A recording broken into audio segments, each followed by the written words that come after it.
Dear friends, dear fellow believers, Buddhists and non-Buddhists, meditators and non-meditators,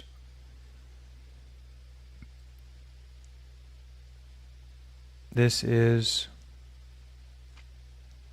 our community gathering focusing on the teachings of Buddha, especially from the perspective of the ancient Zen masters of old, and from the perspective of the original truth, reality as it is, that is beyond concepts, beyond stories, beyond people, places, situations, or experiences. This truth is called many different things. It has been called the original nature. It has been called the Buddha nature. I like to say present moment experiencing.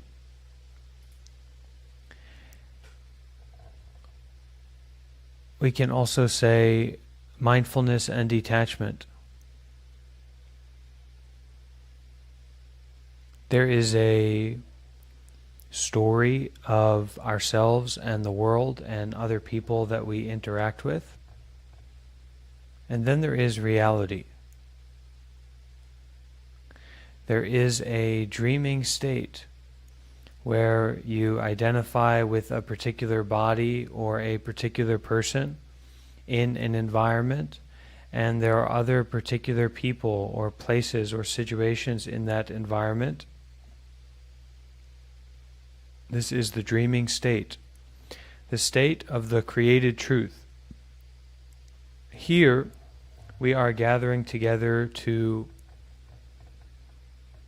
widen out and open out and show up to the truth of ever-new impermanent nature, the truth of not someone, not some place, not some situation, not some time, not some particular experience that we had in the past or that we may have in the future.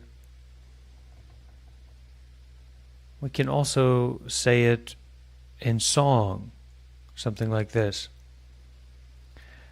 I have arrived,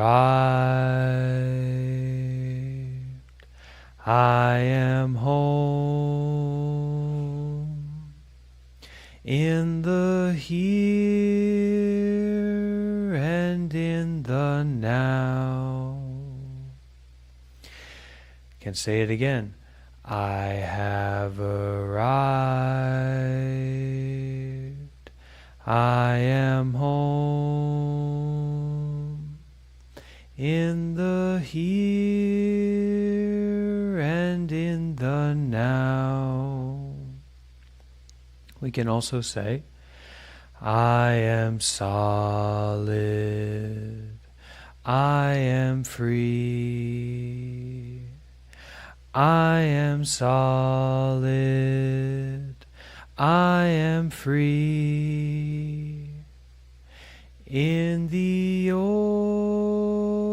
ultimate I dwell, in the ultimate I dwell, bum bum.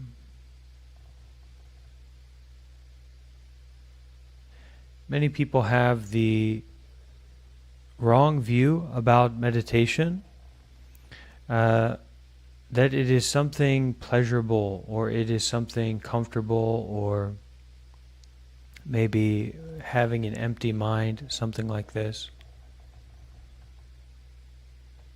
We can say that the right meditation is to step forward into this present moment experiencing and to widen out, to brighten out, to go beyond all self-fixation, all thinking.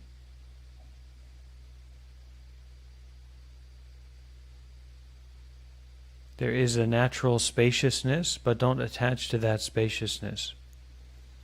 There is a natural feeling of comfortableness or a natural feeling of uncomfortableness or neutrality. Don't attach to it. Just aware.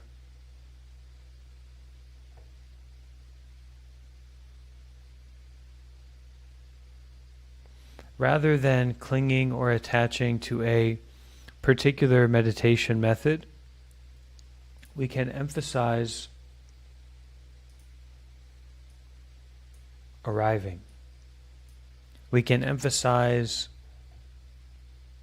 recognition of things as they are. Not particularly complicated, not particularly convoluted, not particularly contrived, not particularly created, but rather these contrived, created, convoluted notions, stories, experiences that come up are coming up according to the truth, according to the law of nature, which is ever new impermanent nature. What arises passes away. We often say that the seed, the oak seed, or the cherry seed, carries within it the cherry tree, or the oak tree. It's more clear to say, it's more direct to say, that the oak seed carries within it the seed of its own cessation. Whatever arises will pass away. And in fact, the nature of whatever arises is its passing away, is its temporariness. In that way, when we arrive, we can be naturally unconfused or uncomplicated by confusion or complications that arise. These are just expressions of ever new impermanent nature. And these expressions are to be used only and experienced only. That means mindfulness and detachment.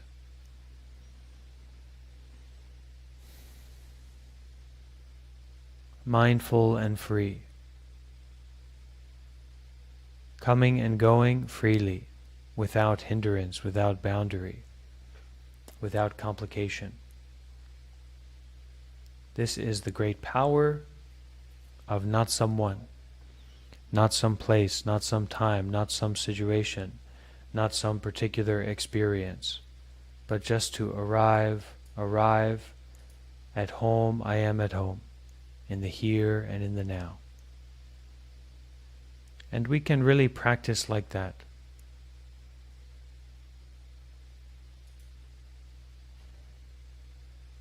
Sometimes it's said this is the practice of no practice, and that's also okay.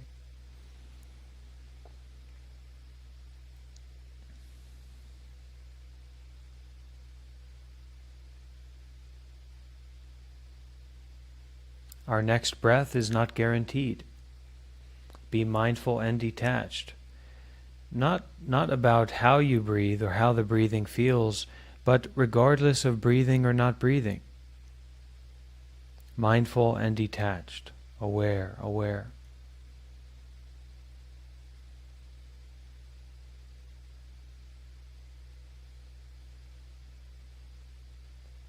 We have a habit energy I like to call the fridge mindset.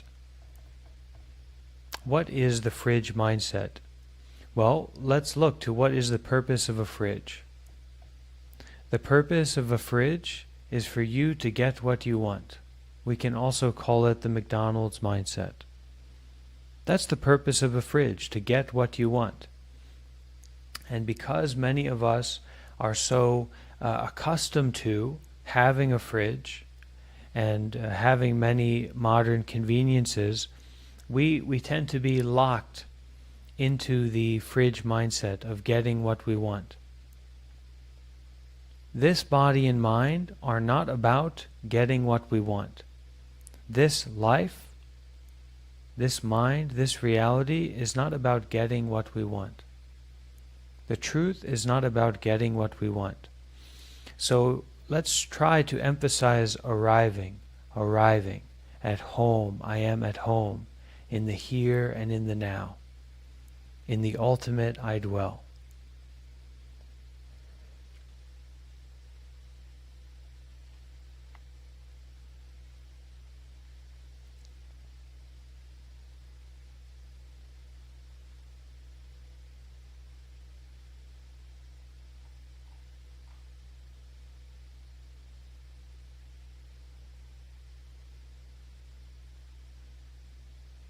The fridge mindset means that the moment you aren't exactly getting what you want, you try to find a fridge. You reject what you are experiencing.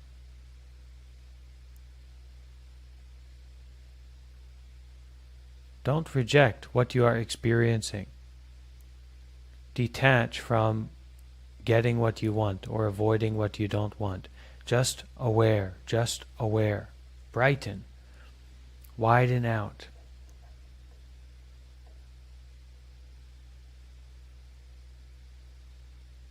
There is a natural sense of vulnerability. We shouldn't be afraid of that.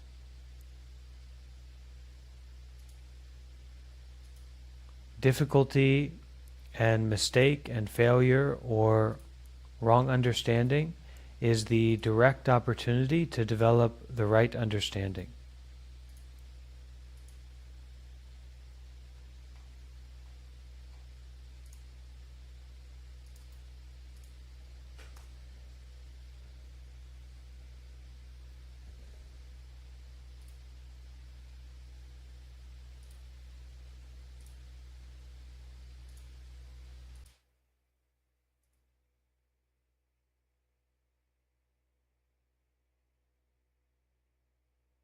We should look closely and deeply into this present moment experiencing.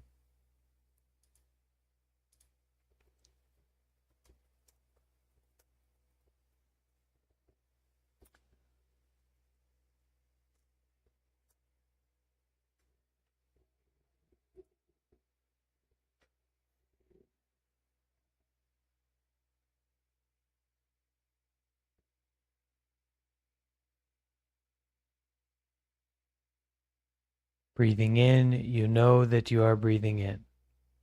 Breathing out, you know that you are breathing out.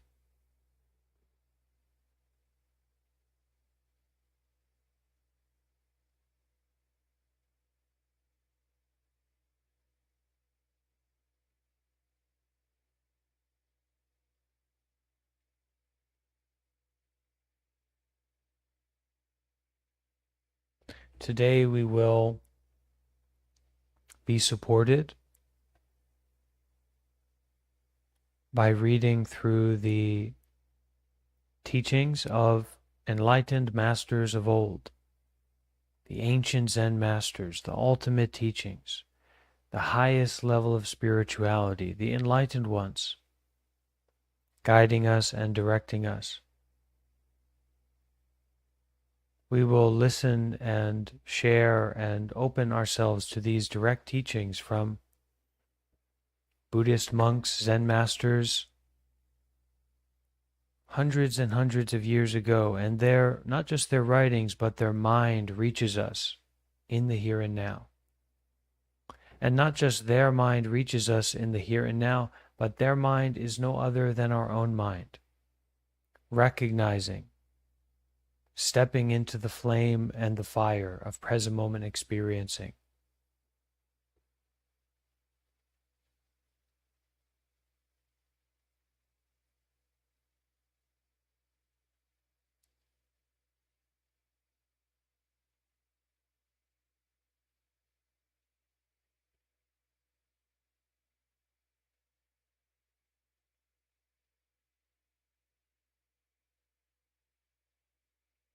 So, if you consider to know about the truth, if you consider to be a practitioner, not just a spectator or a follower, but to be a practitioner,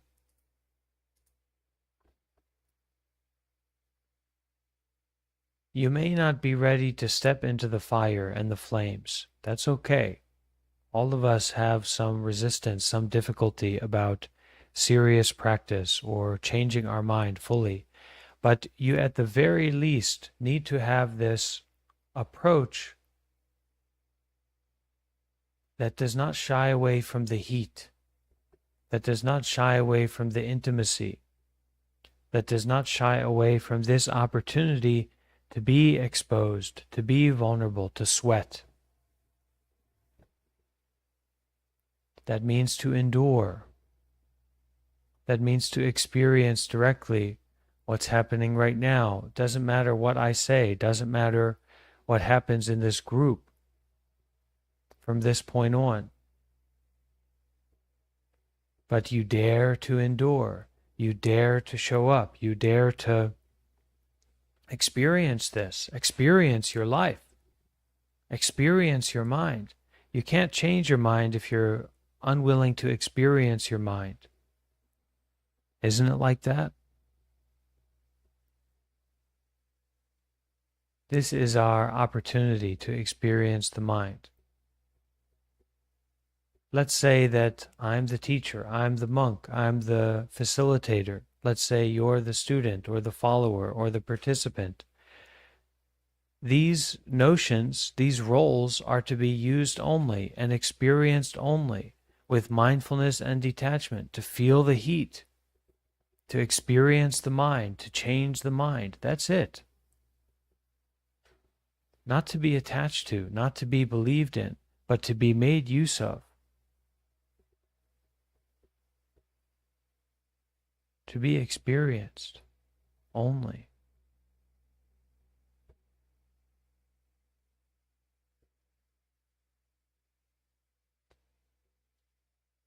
Even the Thanksgiving turkey, when it first goes into the oven, it feels shy. And goodness gracious, think of all those things that were happening to that turkey before they put it in the oven. So it feels shy. But once it gets in there, starts heating up, starts cooking, starts sweating, now we're cooking. We also need to be willing to be like that turkey, to get a little bit tied up, to get skinned, to get buttered and basted, and then you're just in the oven. Now to endure, now to face, now to experience, now to cook.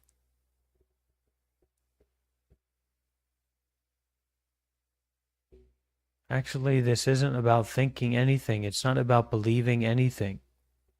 This is a natural situation.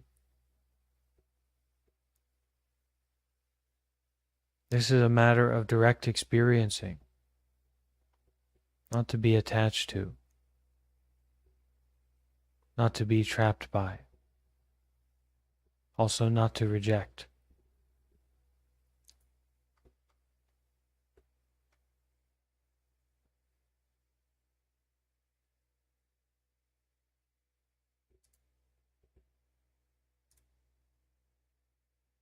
Imagine the turkey that can't stay in the oven to be cooked. That turkey is selfish.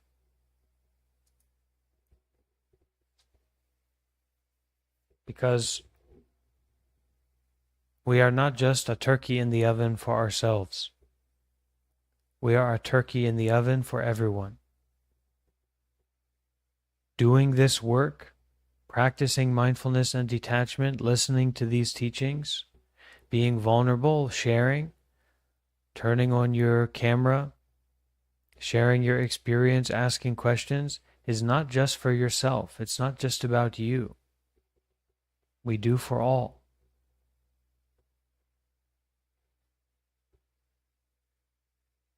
And we do continuously, more and more. Doing good deeds, mindfulness, and detachment.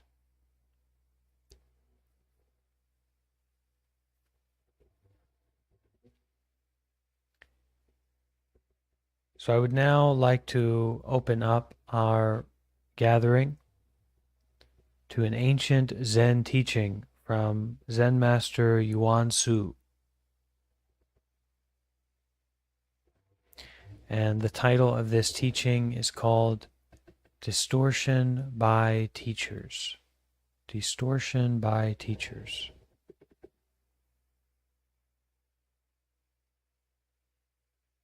Please listen from your mindfulness. Please listen from your present moment experiencing. Please listen from your breathing and being aware.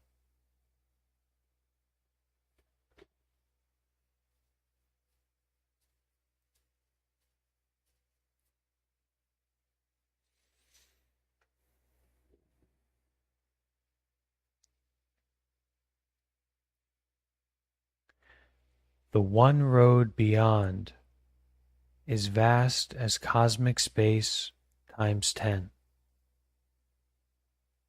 It cannot be sought with mind. It cannot be attained by mindlessness. It cannot be reached by words. It cannot be understood by silence. The essential point is for the individual to be firm in faith and see right through the state before the embryo is formed, before any signs become distinct.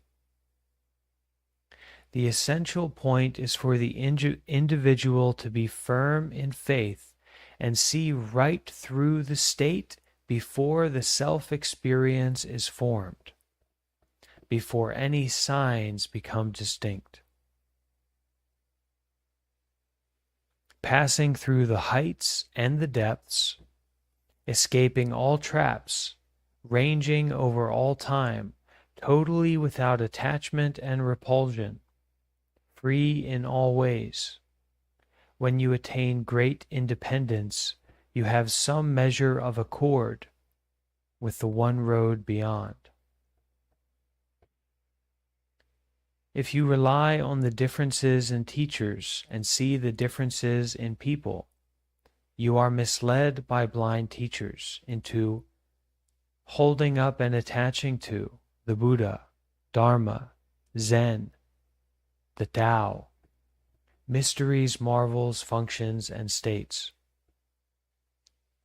One way and another, this glues your tongue down, nails your eyes shut, and constricts your heart.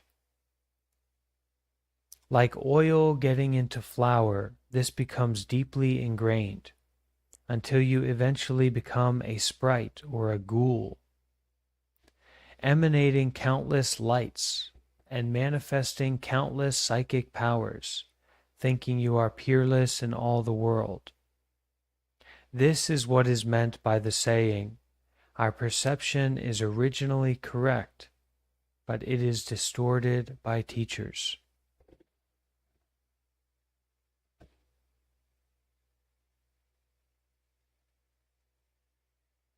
Non-distortion. No teacher or student. No Buddha, no Dharma, no Sangha. No experiences, people, places, or situations.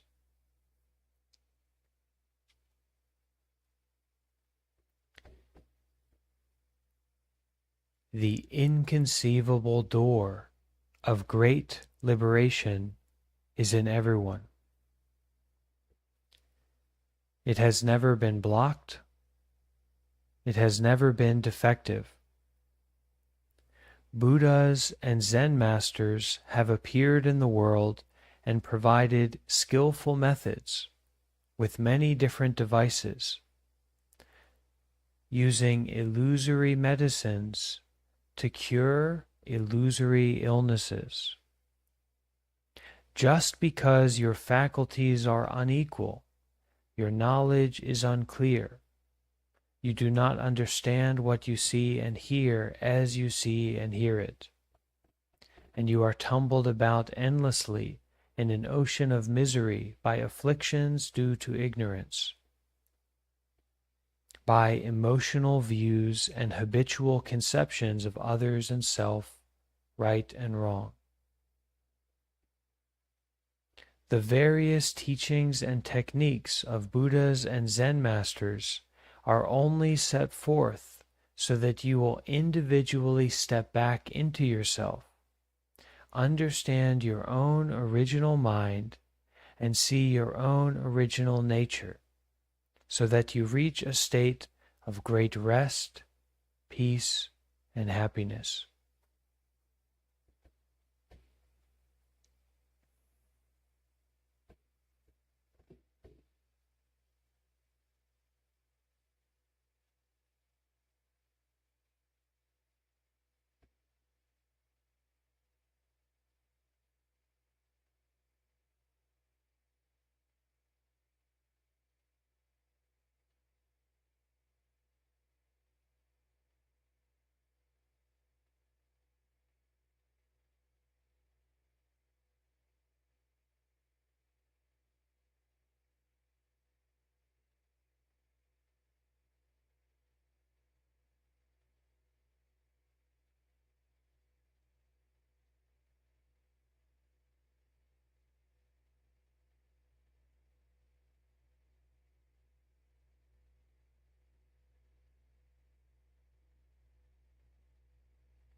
The inconceivable door of great liberation is in everyone.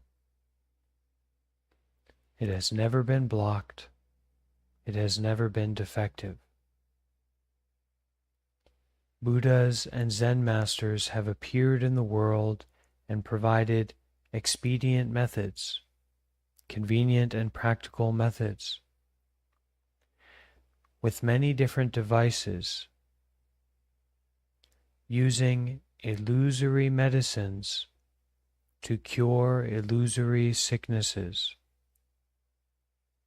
Just because your faculties are unequal, your knowledge is unclear, you do not transcend what you see and hear as you see and hear it, and therefore you are tumbled about endlessly in an ocean of misery by afflictions due to ignorance, by emotional views and habitual conceptions of others and self, right and wrong. The various teachings and techniques of Buddhas and Zen masters are only set forth so that you will individually step back into yourself. Understand your own original mind and see your own original nature, so that you reach a state of great rest, peace, and happiness.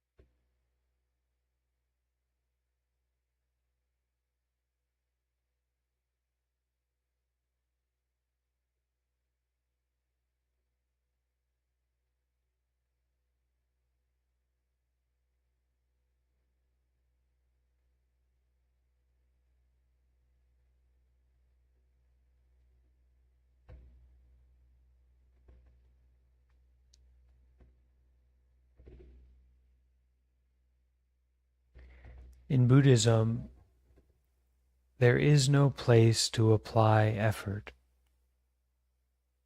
Everything in it is normal. You put on clothes to keep warm and eat food to stop hunger. That's all. If you consciously try to think about it, it is not what you think of. If you consciously try to think about it, it is not what you think of. If you consciously try to arrange it, it is not what you arrange.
Whatever you experience is not what you experience. It is experiencing.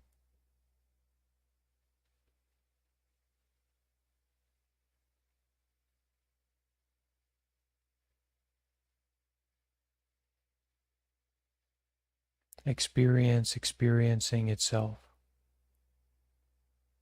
not about someone.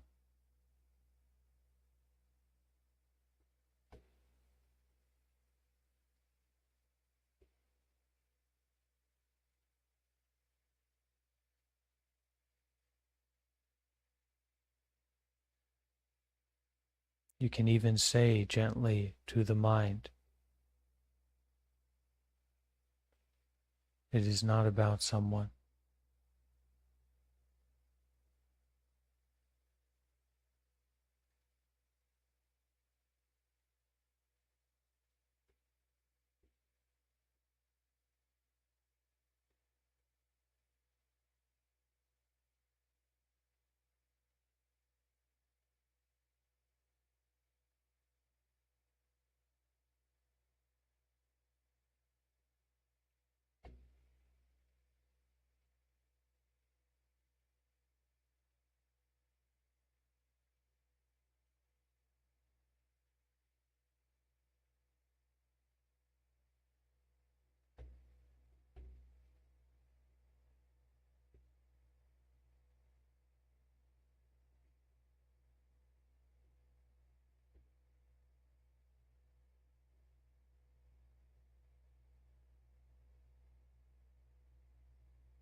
Being mindful is not about getting what we want. Emphasize the action of mindfulness. Emphasize the action of penetration into present moment experiencing itself.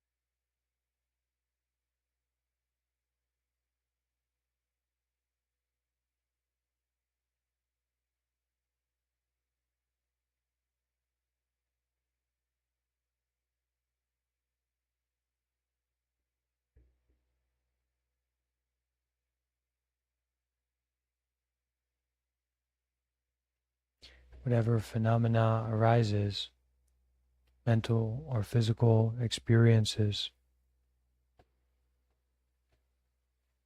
they are to be used only and experienced only.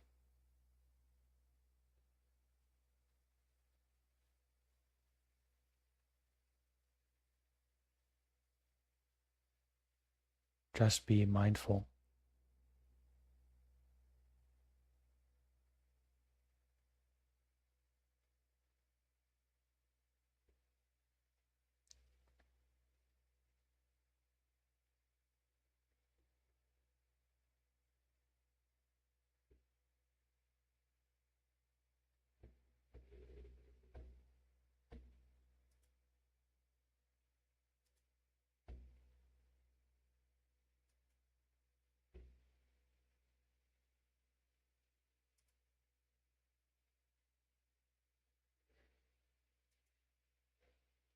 What you think, what ideas come to your mind, the physical sensations that you have in your body, mental and physical phenomena are to be experienced only, not according to your self-view, not according to your understanding, not according to your body or mind, but according to mindfulness and detachment, according to experiencing only, breathing only, hearing only, feeling only.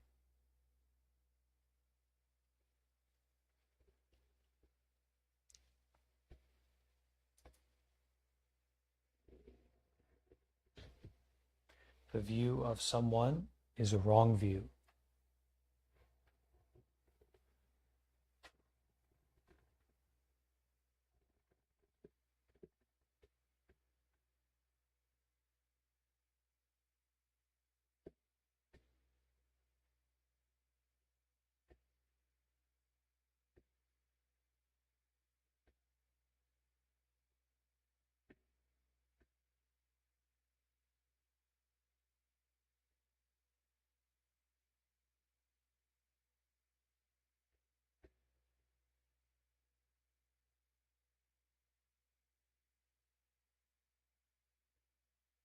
The view of impermanence, of ever-changing, ever-new, impermanent nature is the right view.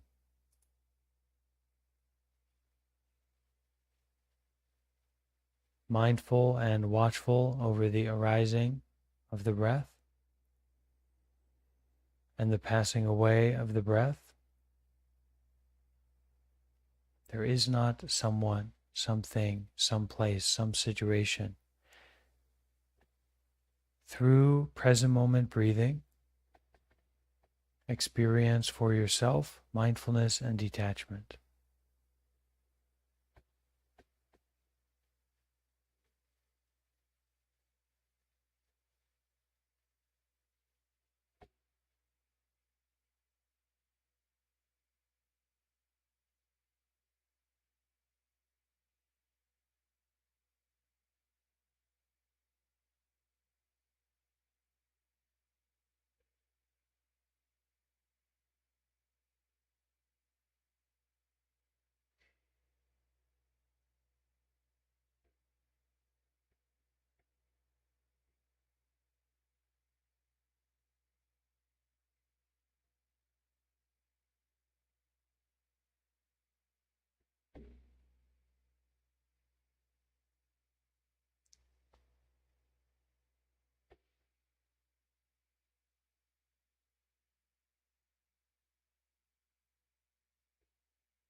Each breath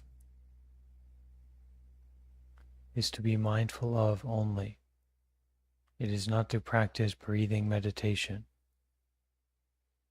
Someone meditating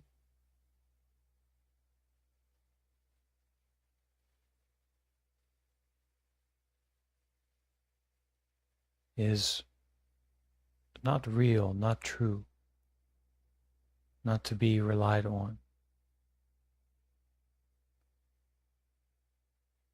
Mindfulness and detachment, present moment breathing, present moment experiencing, present moment seeing, present moment hearing, is to be used only to support the action of mindfulness and detachment.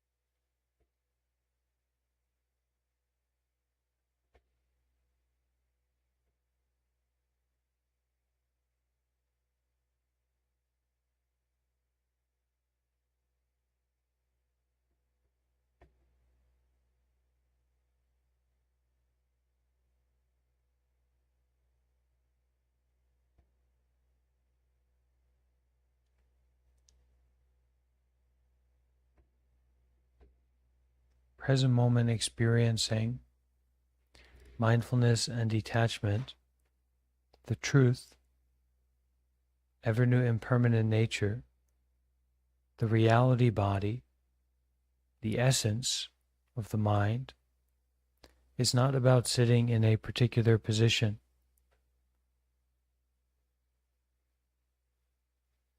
It is not about breathing in a particular way. It is not about meditating.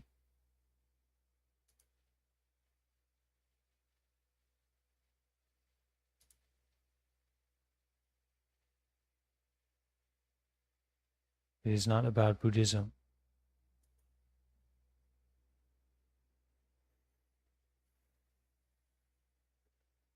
Breathing in, just breathing in. Breathing out, just breathing out.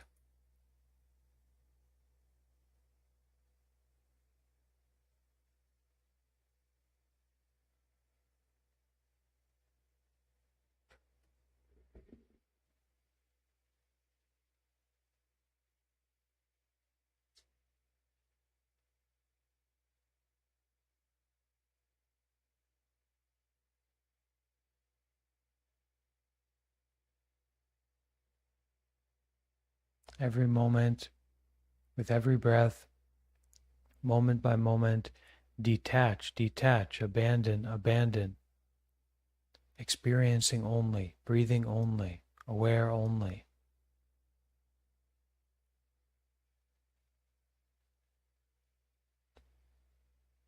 Detach from body and mind, abandon body and mind, only experiencing.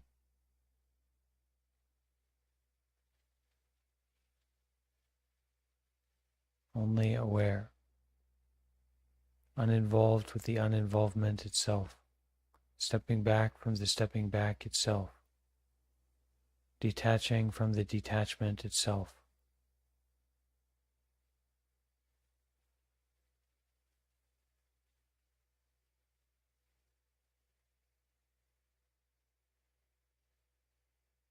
Widen out, brighten out, no constricting, no closing, no attaching.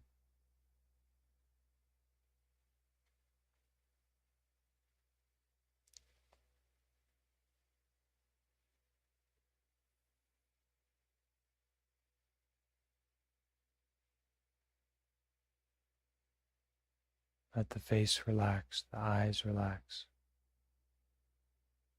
the whole body and mind to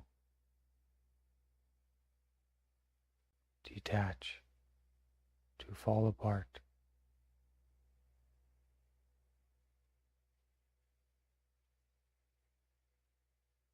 not about falling apart, not about coming together. Just aware, aware, aware.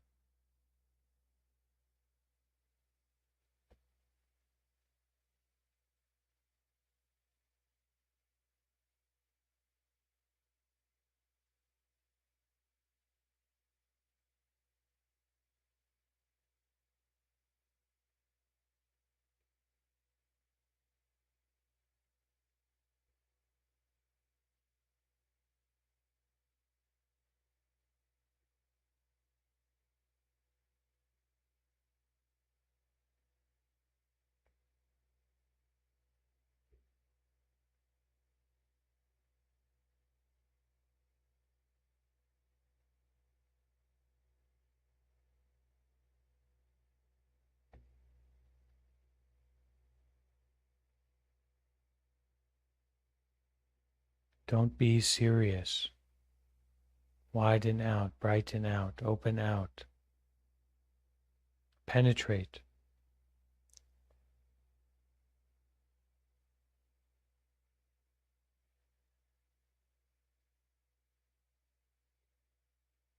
Not about someone doing something.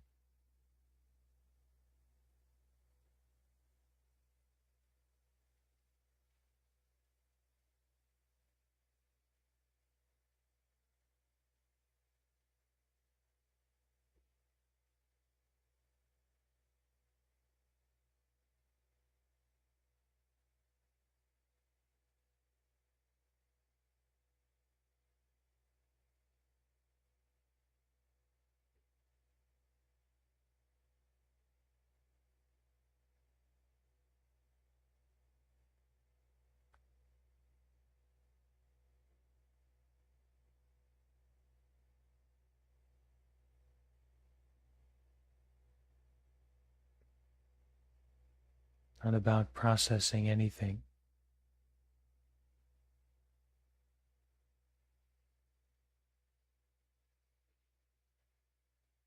Not even about breathing or having a body or having a mind.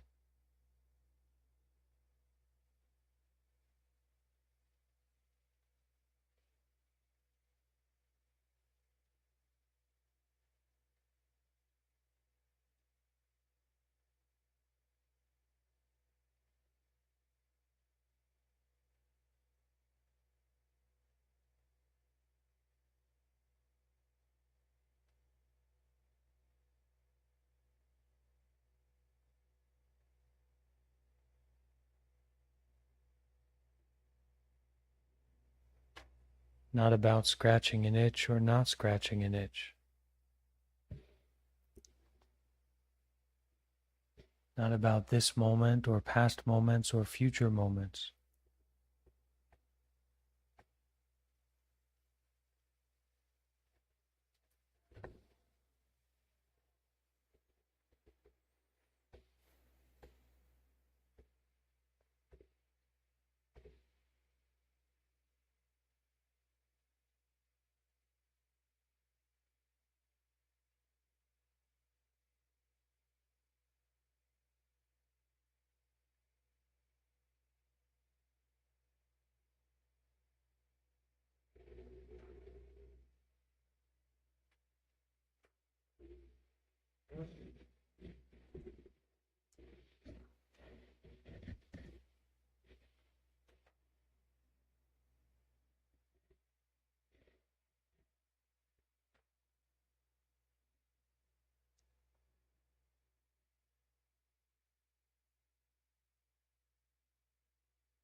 It is not about the others.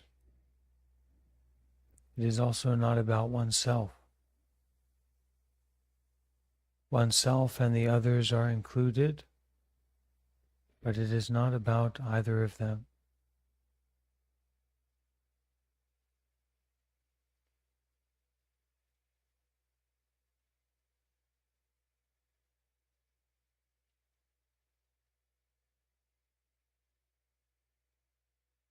Not self.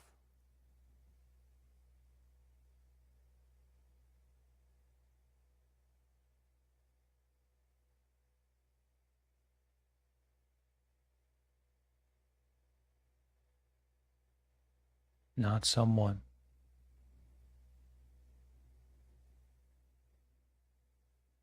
Like the foam on the ocean, there is a coming together and an expression. That expression returns to the water. In the same way, these mental and physical phenomena come together, return to the water.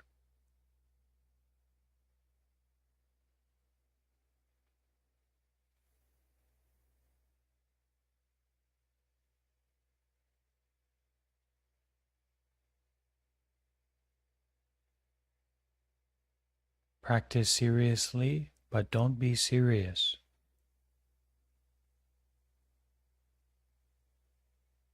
Be sincere, but don't attach to your sincerity.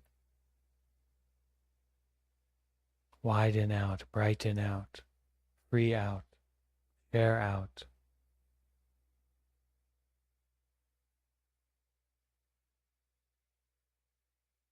No goal, no attainment.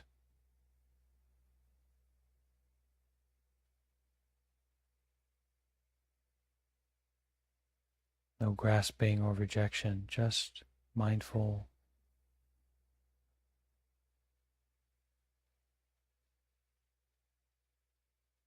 Just aware and detached.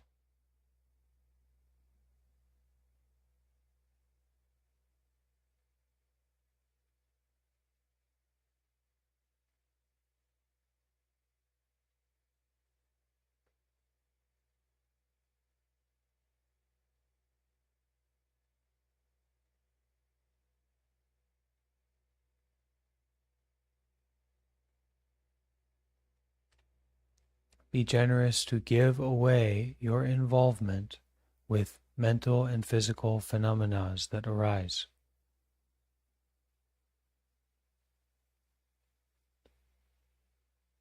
Not my business, not self, not real, not true, not to be relied upon. Breathing only, experiencing only, mindful only.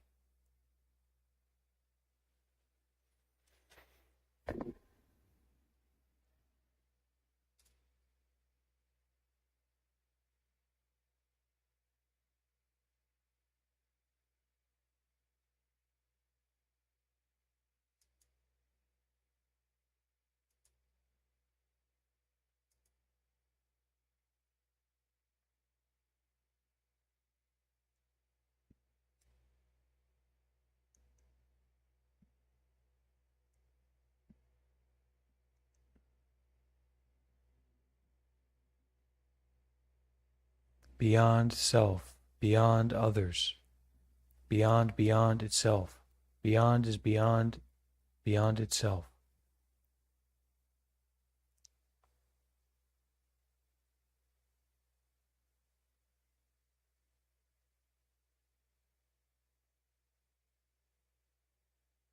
The self is not the self in and of itself.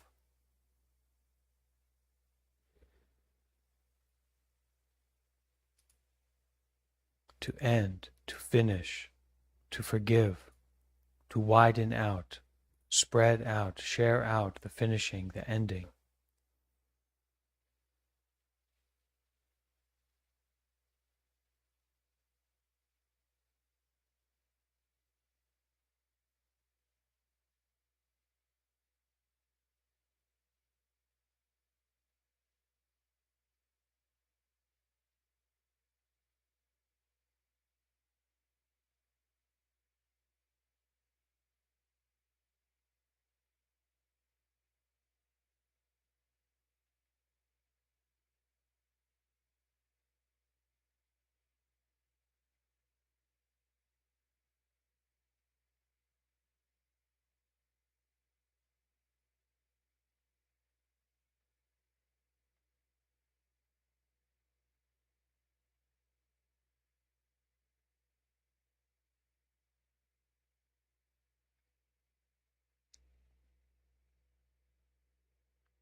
a message to missionary Shen.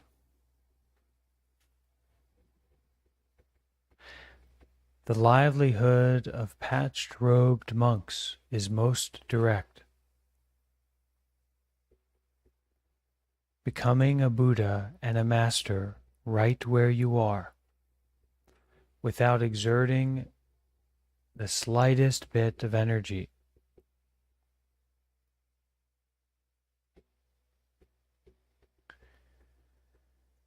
Because people who study the way in recent times are too excessive in seeking, imagining there is some special principle,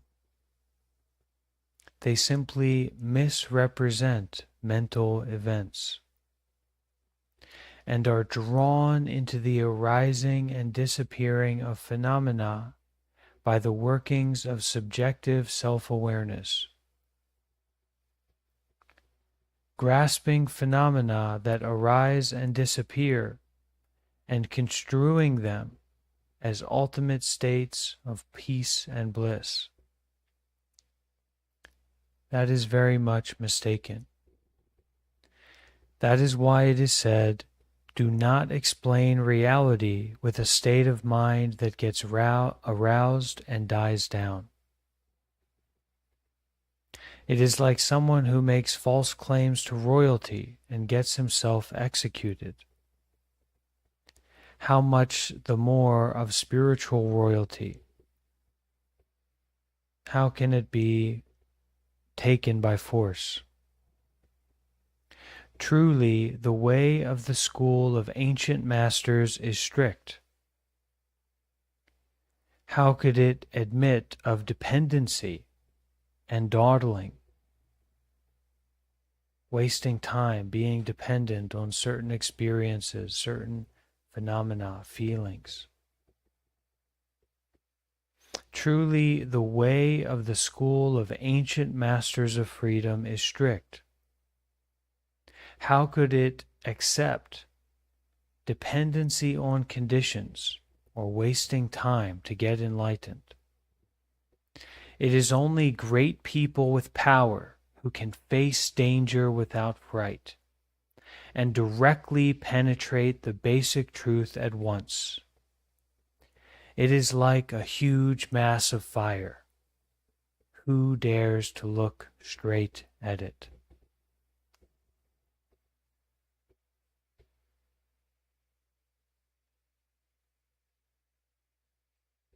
Success or failure, good or bad people, sweet treats or poisonous delights. This body and mind is not separate from the body and mind of the universe.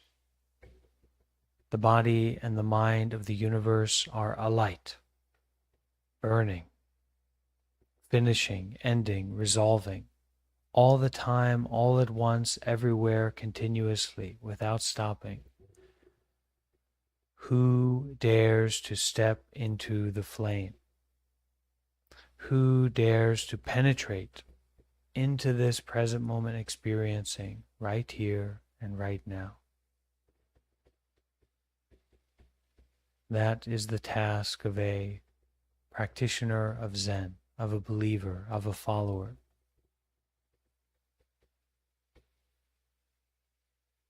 Someone who is willing to walk the path that the ancient masters walked. This truth and this practice is not in the realm of practicing or truth. It is like a burning fire. Everything that touches it burns up immediately. Even the fire itself is burning.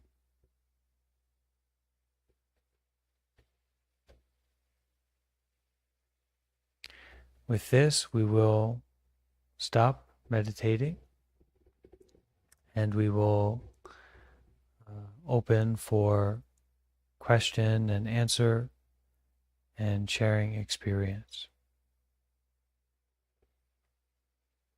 Okay.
Welcome.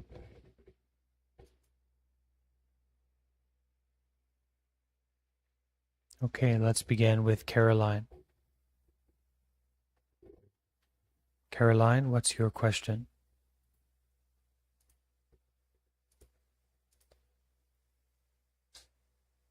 And maybe you can turn your camera off and turn it back on. Cannot hear you, cannot see you or hear you right now. You are unmuted now.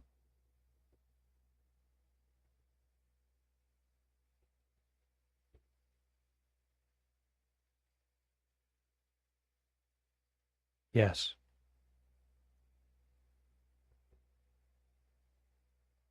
I have a question.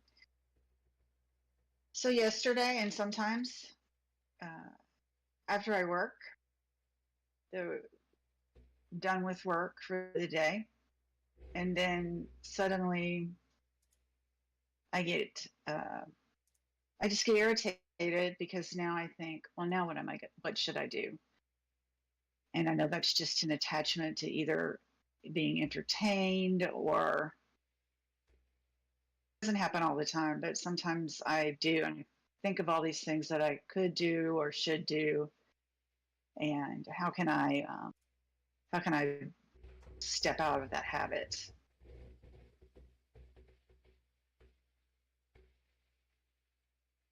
You should do only and experience only.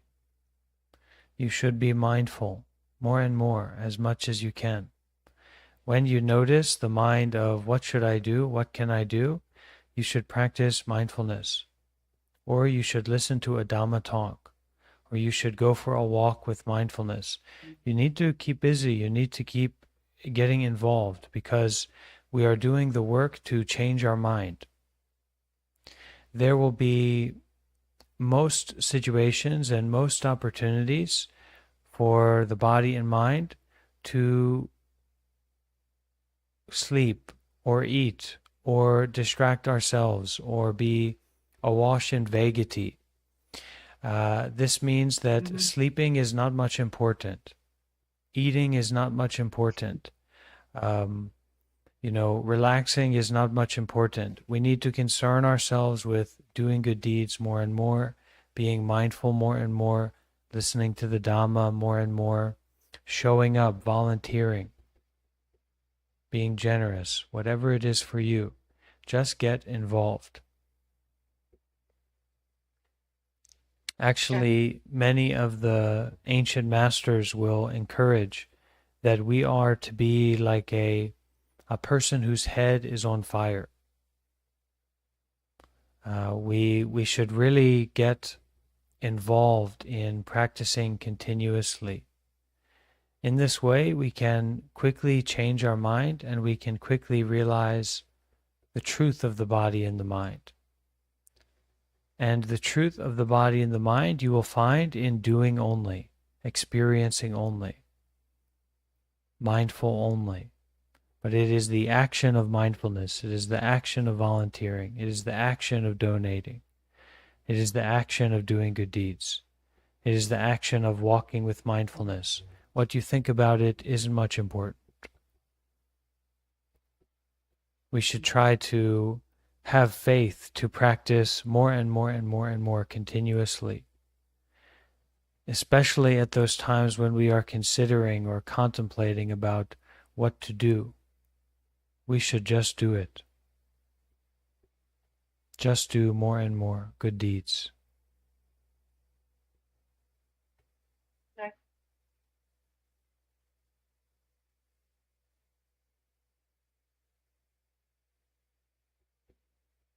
At the beginning of our path, we are attached to someone at some place, at some time, in some situation, having some experience. This means that our mindset and our path is limited, and the kind of good deeds that we can do are limited. That means we need to prioritizing doing what we can do, making donation, following precept, listening to Dhamma talk, volunteering, going to the meditation center. And as we become skillful to do like that, now we can be mindful more and more. So mindfulness is also a good deed. We can be generous with our body and mind. We can be generous with our thoughts. We can start to practice detachment. Really, we can detach from thinking. We can detach from our desire. We can detach from the body. This is also doing good deeds.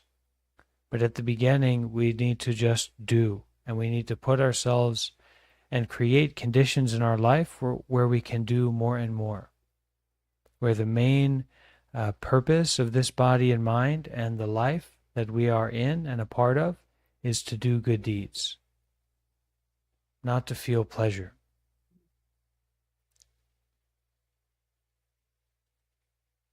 You can also look into joining a meditation retreat or finding a Buddhist temple near you, finding a meditation center near you, finding meditation groups near you. This is a kind of going on pilgrimage. This is also a very virtuous activity to do. But more important than all of this is to do only and experience only. More and more. Exhaust yourself in doing good deeds.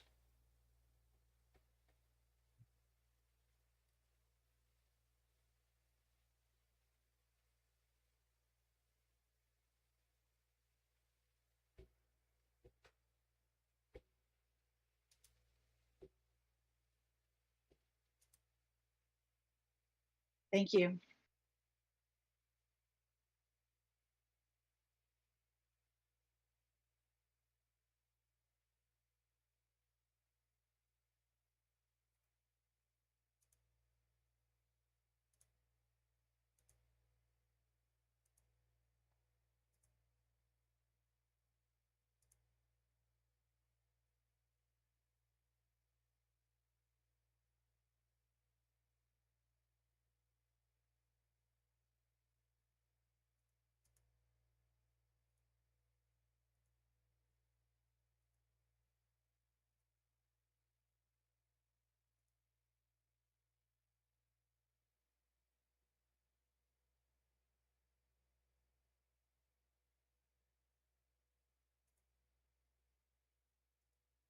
Go ahead, Gabe.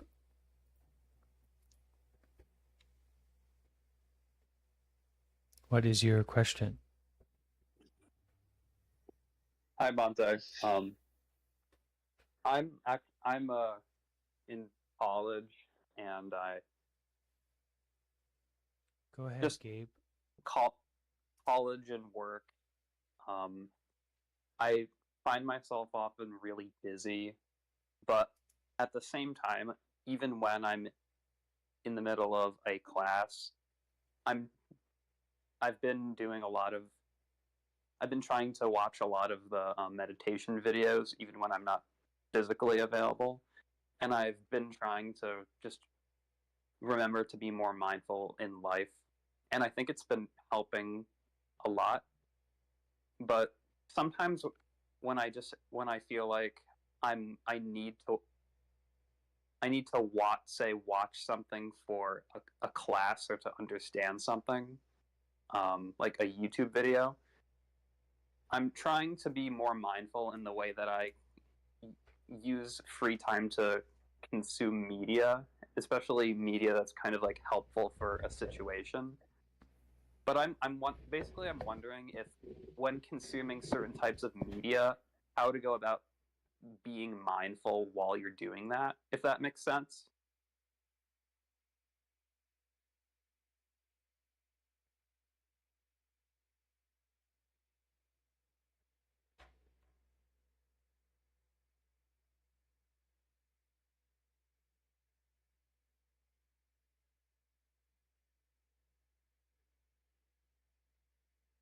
What is the question? Um, my question question is, when you're doing something like watching a video, listening to a podcast or to music, is there a way you could kind of cultivate yourself to do that type of stuff in more mindfully? Does that make sense?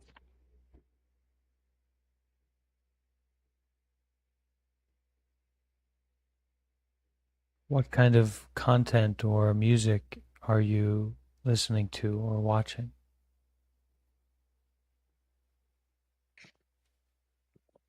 Videos on how to do certain types of art or education, because studying for a future career as a teacher or an educator of some sort, in addition to like going to schools, well, eventually be going to schools and actually participating in that environment. Videos on stuff like education, psychology, and I get also like art.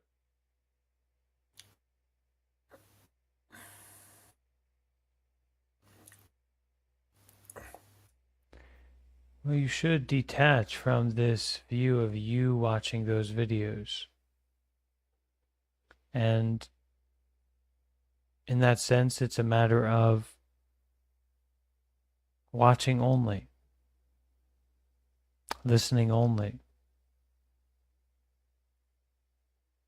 seeing only, hearing only. So you bring up that sense of detachment or disassociation, although I think that's a problematic word, but you're just aware, you're just experiencing it. There's not someone who's watching that video for some purpose. It's just the direct experience. And you didn't even set it up or make it like that. It's to be used only and experienced only. You've kind of found yourself arrived, I am home, in the here and in the now. Arrive. There's this quality of arriving rather than, oh, I've been here for a while and now I'm going to watch this video because, it's for this purpose or whatever. Just arrive. And that arriving has more to do with your intentionality, your generosity, rather than your grasping around the self-fixated goal.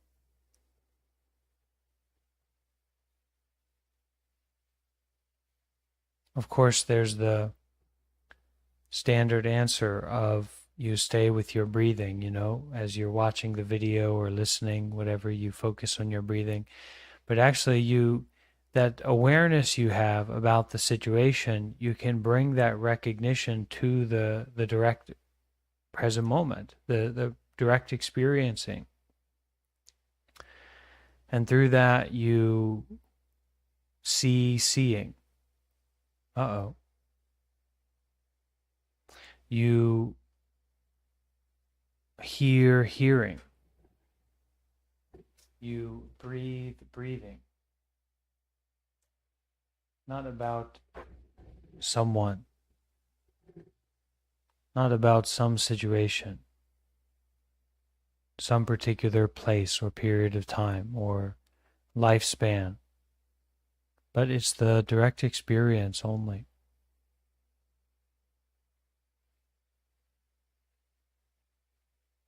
And these videos, being more or less practical, be careful because we attach to that, right? Oh, this is the good thing. That's the bad thing.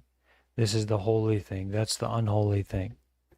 Actually, we have that energy in us, and there should be a lot of lightness and a lot of play to those notions, those ways of being. Not to be so serious about, this is the right coffee, this is the good coffee. It's a joke, and even your, this is the video I need to watch for work. It's a joke. It is freedom incarnate. It is luminosity shining back at you. not some self-fixated, complicated view. So those videos are to be used only and experienced only with mindfulness and detachment. They are your practice tools.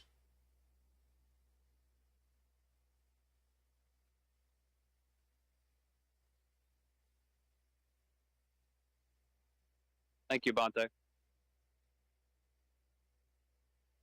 This also, this live stream for me, this is my practice tool.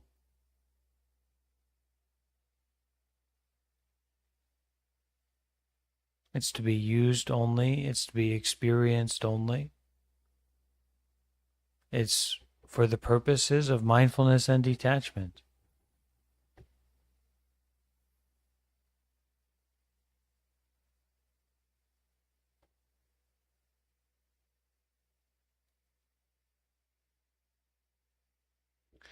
Okay, go ahead, Anastasia. Hello everyone and hi Bansi. My question is on doing good deeds and helping others. So I do know that there's a limit to which you can extend yourself to help others, but sometimes when I'm placed in a position to help or I do not help, I feel extreme guilt. Um, for example, I do have a friend, one of my best friends, whose husband has a gambling addiction. And I try to be as great a support as I possibly can be. But now that it's gotten to a point where it's attracting danger, it's becoming dangerous, I want to withdraw myself from that situation and from my friend. And it's just I feel a lot of guilt. Is that normal? Should I not feel guilty? Even for simple things as maybe I give some change to a homeless person today and I pass another day and I do not give to them. Simple things like that, I will feel guilty about it as well. You should not worry too much about this person or this situation, but rather this feeling that you're getting is fuel for the fire of mindfulness and detachment.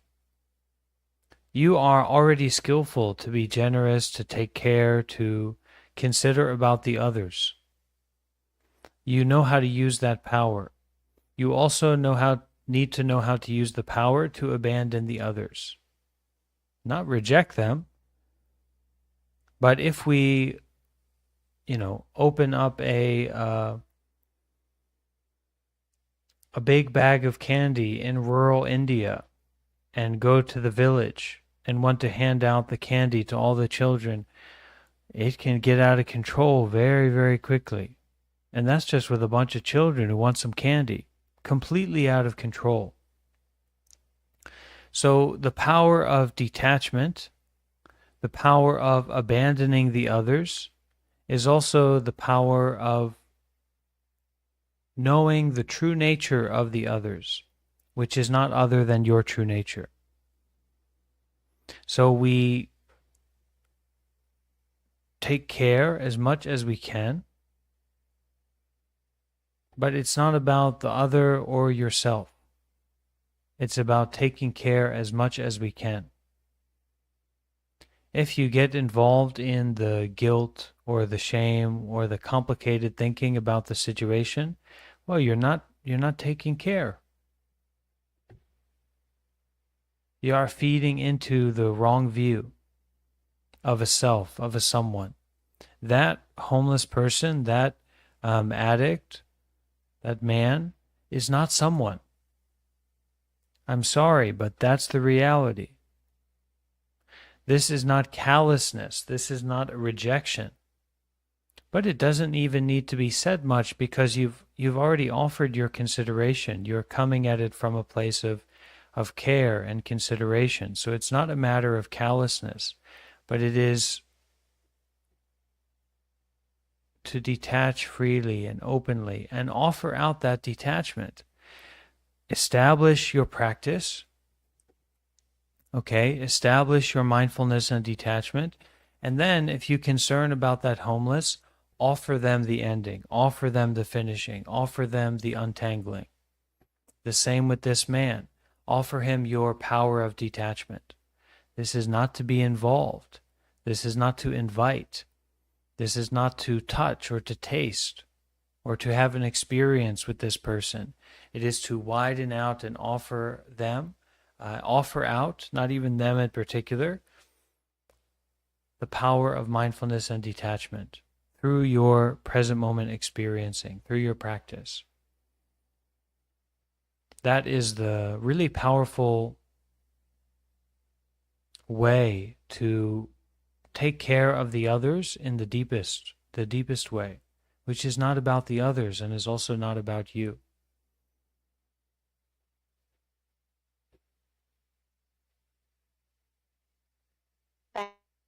Thank you. Offer them the mindfulness and detachment.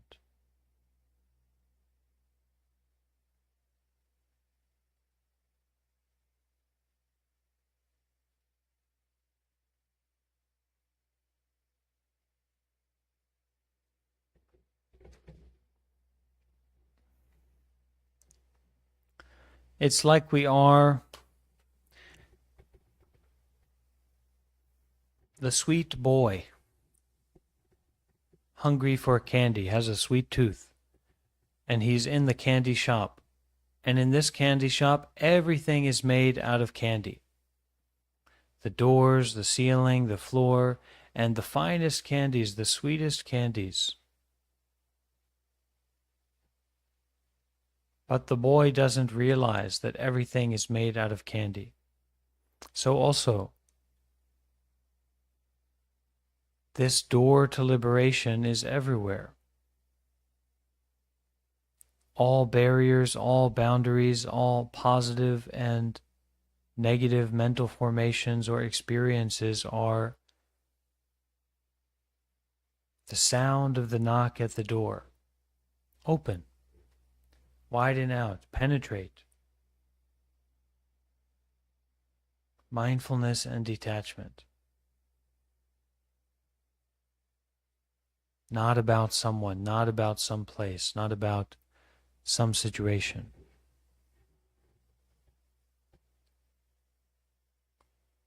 Doing good deeds more and more with present moment breathing as your focal point can be. Generosity as your focal point, volunteering as your focal point.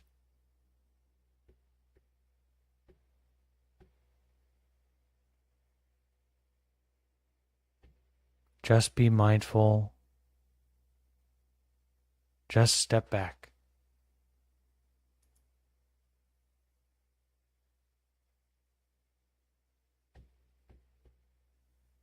Each breath is a rich breath.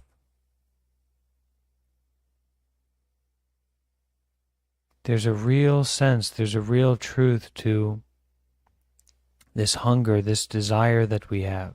Actually, our true hunger and our true desire is for freedom. It's not for a sweet taste or a sour taste or a cheeseburger or a milkshake. It's for freedom.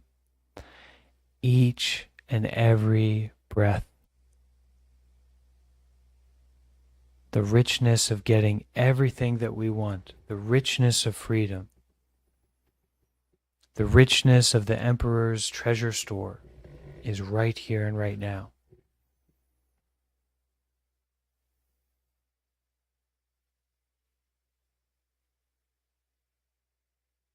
In one single breath.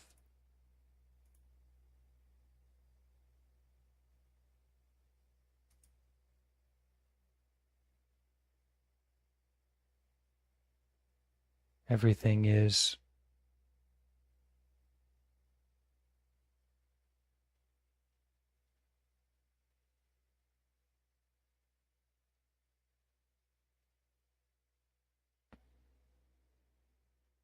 not about someone.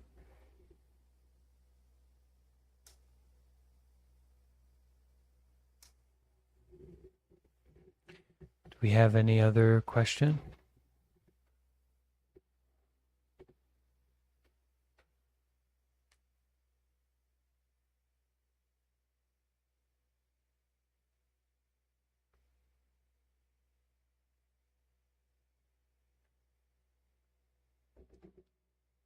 Yeah, Nicole?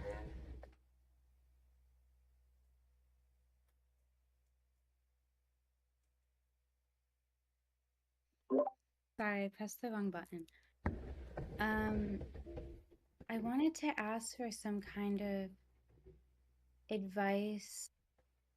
I think right now I'm really struggling with like I feel like I'm grasping on to like physical pain, and I'm trying not to take it personal, and I'm trying not to like identify with it, and just kind of sit there, but I feel almost like it's like uh very controlling of the situation, and I just would love some advice um to overcome that, because it's I just feel like it's getting harder and harder to sit with like really hard physical feelings. What kind of pain are you going through? um I have something wrong with like my spine, so it's like getting kind of messed up, and it's just getting progressively worse, and I'm trying to be really optimistic about it, but I just feel like I can't like sit. I don't know, like I can't sit for like long periods of time. I try lying down, and it's just like, so I'm just trying to sit with it, but I'm just finding it increasingly hard to, I just don't, I'm trying not to identify with it. Um, I'm just wondering if there's another way to look at this.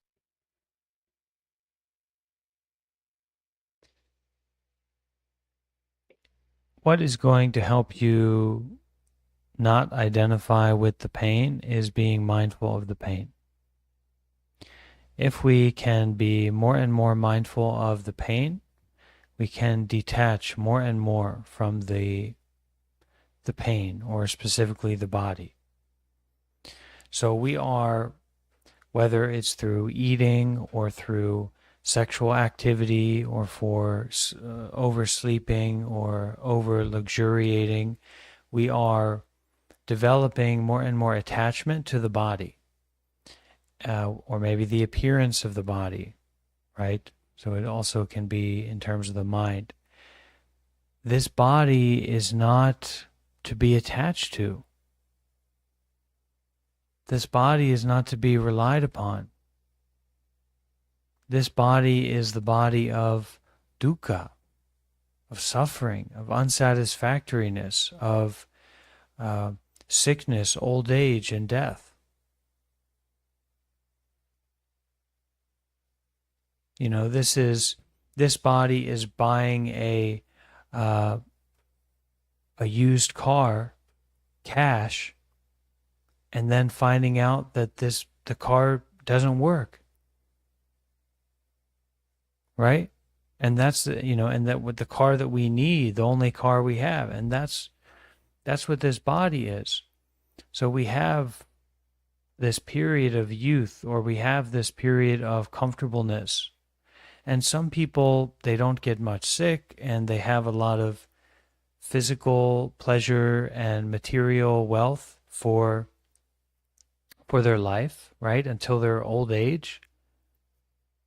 What's waiting for them? Death. Old age. So the more that we can, it's just like someone who gets a cancer diagnosis. They get to recognize the truth of impermanence, of the body or the death of the body, sickness of the body. Someone who has a consistent physical pain gets to recognize the dukkha of the body, the unsatisfactory nature of the body. And this is actually can be really useful. Of course, a stomach ache is a stomach ache. A pain is pain. But we can be mindful of it and we can use it.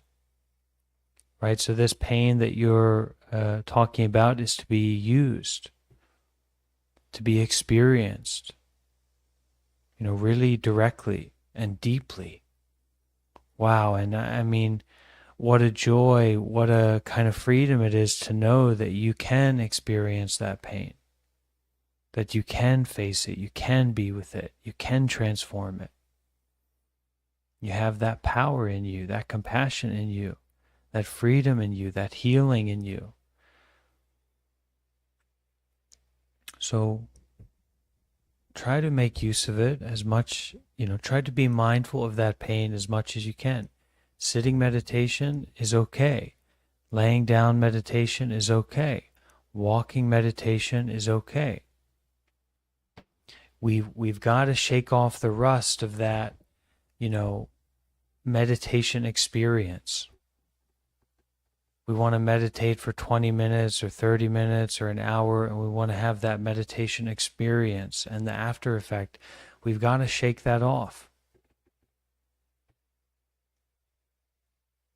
Be mindful all the time, more and more, continuously.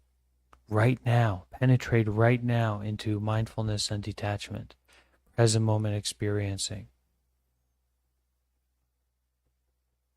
The truth of the body is the truth of impermanence.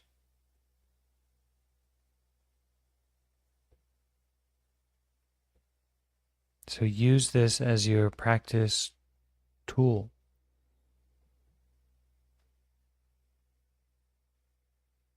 It can also inspire you to have some guidance for the wisdom that you listen to. So Thich Nhat Hanh, pain, or Plum Village, pain. Ajahn Brahm, pain. Sharon Salzberg, pain. Dalai Lama, pain.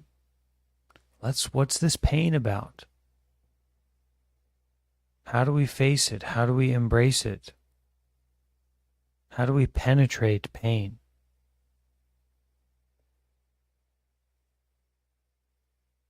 And we can.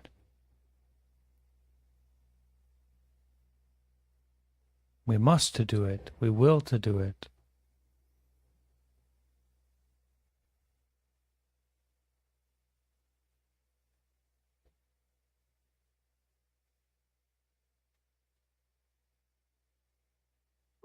Thank you. And also this pain is kind of cueing you into something that's already here. This bodily experience is unsatisfactory. It is not quenching the thirst that we have. This mental experience is unsatisfactory. It is not quenching the thirst. It is not peace. Even deep states of meditation, deep states of bliss, deep states of emptiness are not satisfactory. They are also dukkha.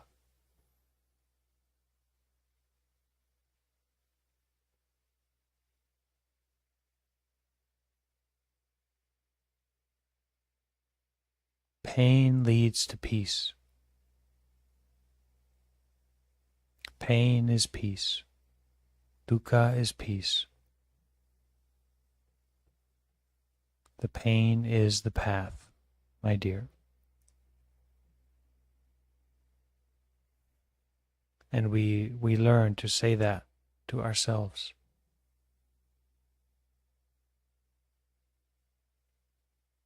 Pain is the path, my dear.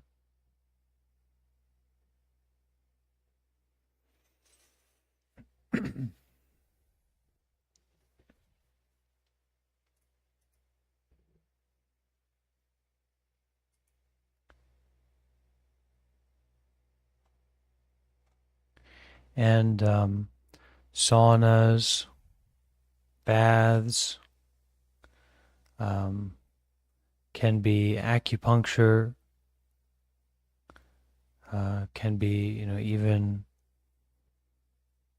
I don't know, I'm a little bit iffy about chiropractic, but there is, ice baths, sauna, hot tubs, these kinds of things. We start to get involved in our practices of taking care of the body in more integral ways. But we do it not from this place of rejecting pain or trying to get rid of pain, but we do it as a kind of generosity towards our teacher. Our teacher is just even if we have a real meditation master or, some monk or something like that we really believe in, they are a ball of flesh. They're not satisfactory. So also that pain is maybe not satisfactory, but we still offer our generosity and our care to that pain. Tai Chi, Qigong, a lot of things we can do, and we just keep getting involved. But also that the pain is the path. So right in your moment of recognition, the path is there. But that path is not about this meditation retreat or this meditation experience or this place where you live or this person or, whatever. It's truth. It's ever new impermanent nature. It is not someone, not some place, not some time, not some situation.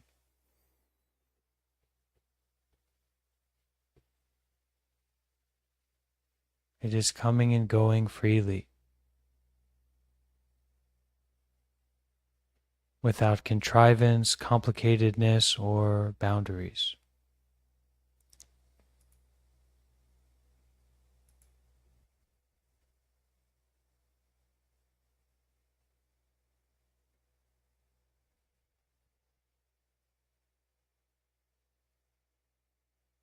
Okay, anyone else have a question or sharing experience?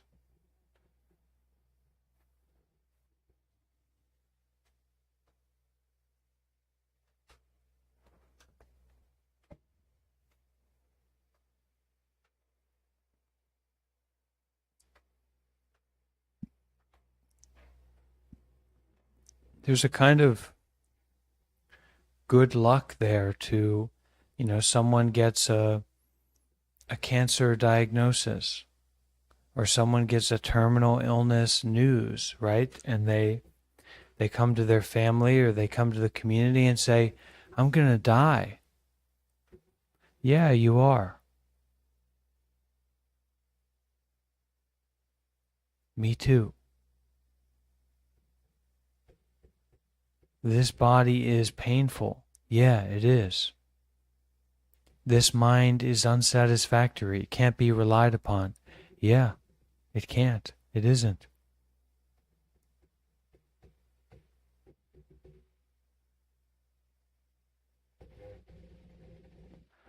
Okay, go ahead, CJ. Why don't you share your experience and your question? You can unmute your microphone.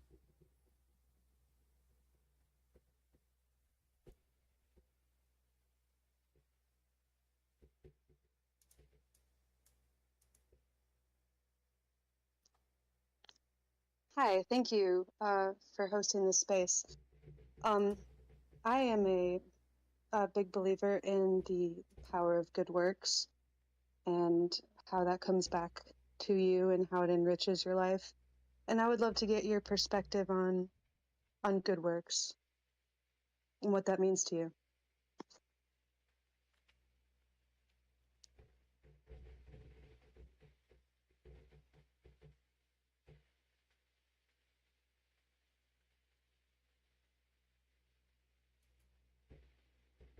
Could you say more about your experience in your life and relate to meditation and good works?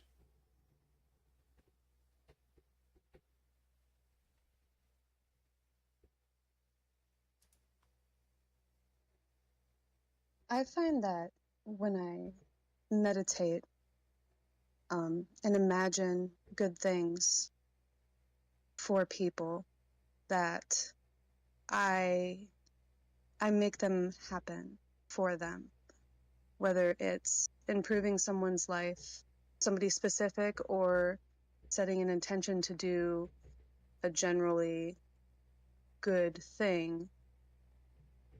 I like to meditate on that, and I find that it encourages me to do those things.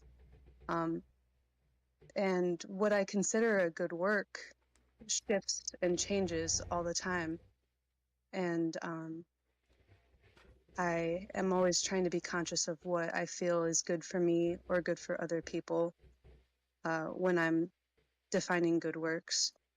But I've found that in meditation, I feel a sense of wholeness when I meditate on how I can help others.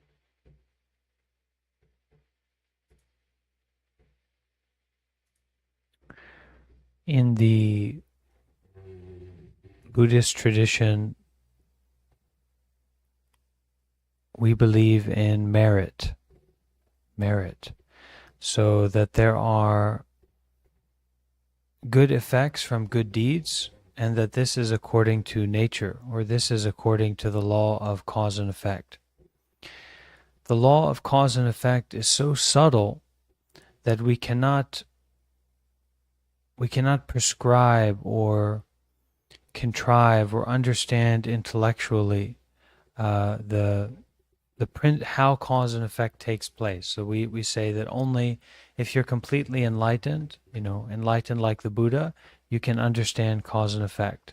Otherwise, it's cause and effect. You can't understand it on a piece-by-piece level, which is not difficult to understand, that the cause and effect we are talking about is what karma is about.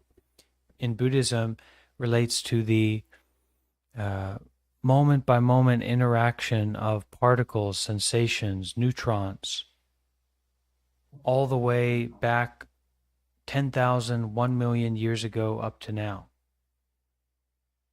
This state of interrelationship with all phenomena. And that our intentional actions, our good deeds, lead to good effects in this realm, and that our intention can play a big part in this. So that if we have the good intention or the intention to bring benefit, and then we act out in that way, we develop merit. You can kind of call it good luck. You can call it a store of the good effects from the good deeds that you've done. And we believe in this very strongly. This is kind of at the core of a lot of Buddhist life and Buddhist principles for society.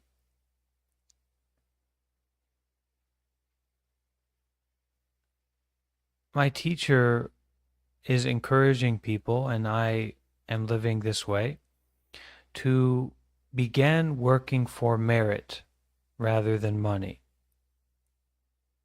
Full time, to concern yourself with generosity, doing good deeds, helping the others, sharing with the others, volunteering, donating, using your body and mind for making merit rather than making money.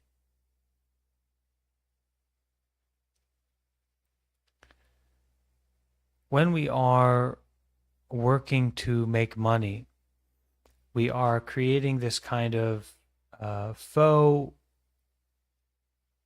or this contrived system where it appears that we are in control of cause and effect. It's transactional. It's like when you go to McDonald's, there's an appearance of a system that is solid, where you go there and you buy a double cheeseburger and that's what you get.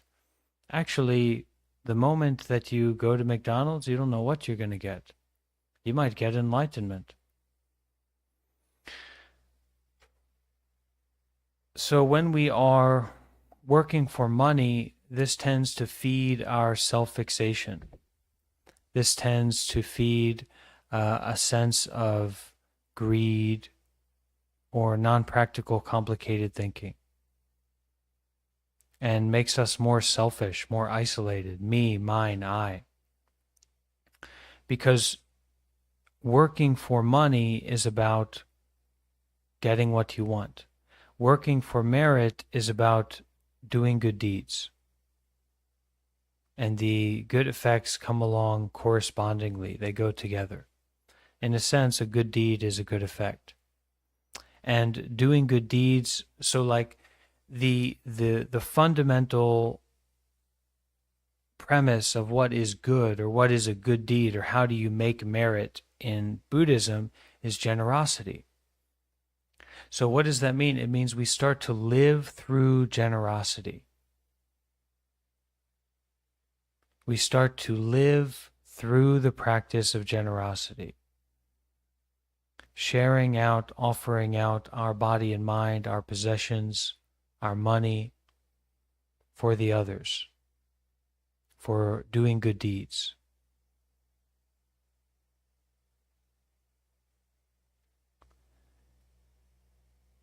If we want to concern ourselves with building community or practicing continuously to make merit, then we should emphasize to be generous more and more. We should emphasize to use our body and mind and our time and our energy not to work for money, but to work for merit.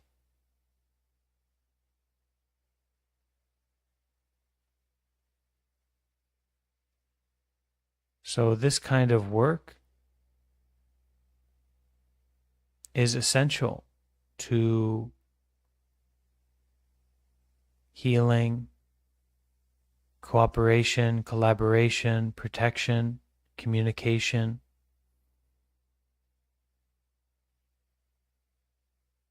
And for me, this is really one of the principles of what I value most in monastic life or in Buddhist life, is this way of being in community that is fundamentally about generosity rather than grasping, or giving away rather than buying and selling, sharing out limitlessly with mindfulness and detachment more and more rather than me, I, self, other, etc. And for people who have a lot of deep suffering and are working to deal with mental illness or complex psychological or emotional sufferings, working for money may be something that contributes to that state of self-fixation, attachment, desire, fear, complicated thinking. And if you can detach from that or abandon that and start working for merit, you may find that there's a lot more openness, because you find very quickly when you work for money, it's all about you. It's about your bank account. It's about what you get out of it. They better pay me. When you work for merit, it's all about doing for all. Not even for the others, but doing for all. Doing good deeds, being generous. In many ways, this is at the core of the Buddhist lifestyle or the Buddhist practice. So as monks or nuns, we work for merit. Or we live through merit, let's say. Maybe we work for enlightenment. We work for the ending, the finishing, the resolution. We work to help the others, but we live through merit. We live through the good effects of our good deeds. We don't sell anything. We don't panhandle. We don't beg in a transactional way. We do live through donations and through generosity, but we don't beg in a transactional way.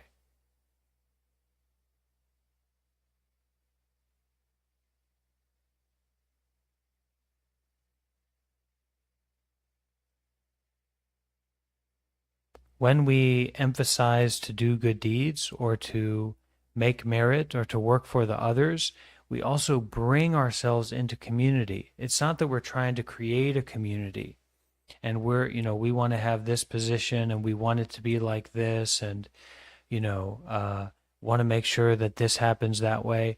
But actually we're entering into community through generosity.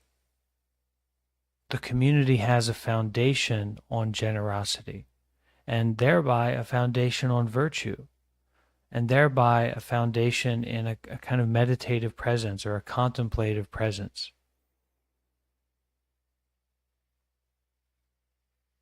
I think this is an example of how Buddhism offers the context, one of the strongest contexts for building intentional community. Meditation centers, meditation communities, intentional communities for resource redistribution, or for, in countries like Myanmar or Buddhist countries, building women's shelters, building homeless shelters, building orphanages in quite a wise way.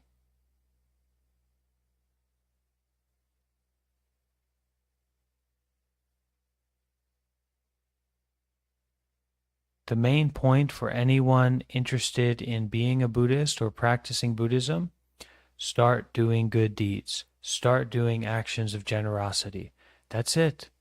And I hope that everyone here in our group, in our Sangha, is doing actions of generosity. Doing actions of generosity, whether it's volunteering, sharing your time, your energy, whatever is valuable to you, sharing that out, offering that out. You might even expect to get something in return, but the giving away, the offering out, the sharing out is more essential, more vibrant, more bright than that expectation, the giving away.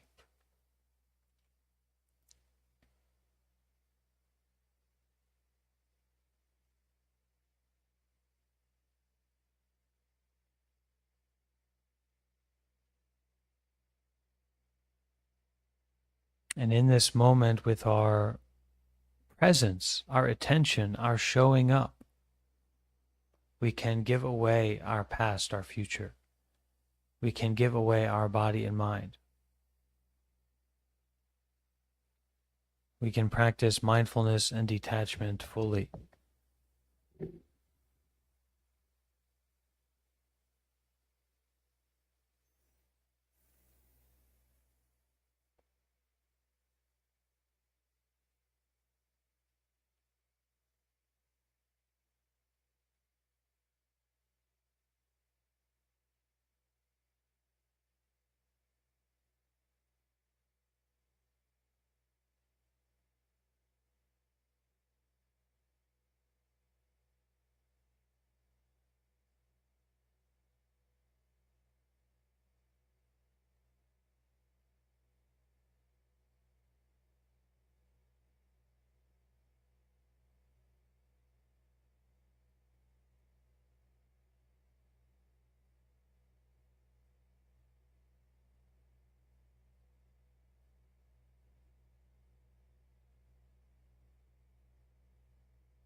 a deep, natural, non-contrived presence. Mindful and detached, mindful and free, mindful and open.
Any other questions or sharing experience or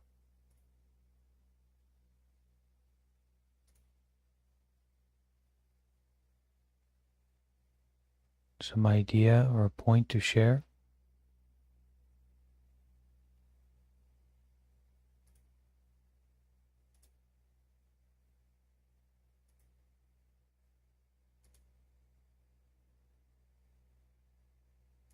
Doesn't need to be strictly about meditation or Zen or some kind of problem you're having, but it can also be a question about our community.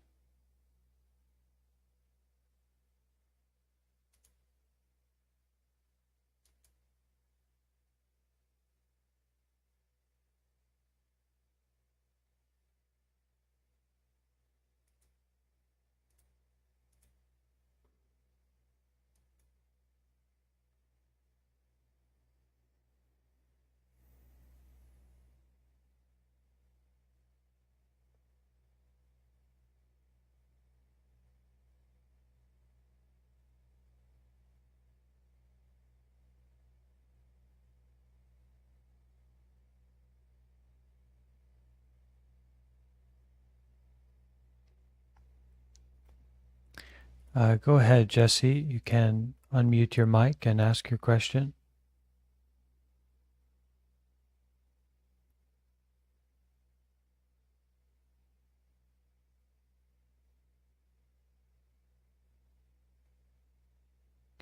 And first, please introduce yourself.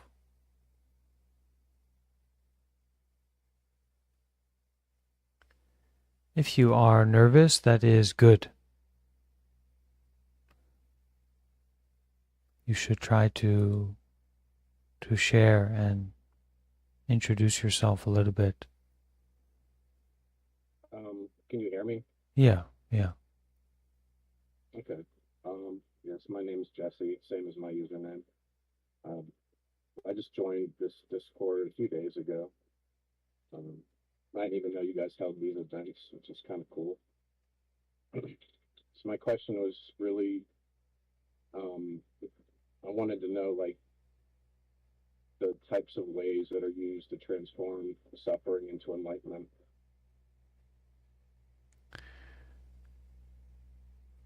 How long have you been involved with meditation? I've been a Buddhist for 15 years, but I haven't practiced, you know, the whole time. I'd say I'd have maybe 4 or 5 years of meditation experience around there. What kind of Buddhism are you familiar with? I'm familiar with multiple kinds, just Mahayana in general.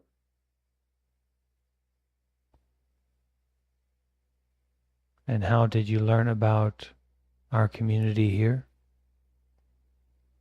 I was actually looking for a community, and I found it through a Google search. You guys were actually on the top of like very few Buddhist discords. Yeah, this is the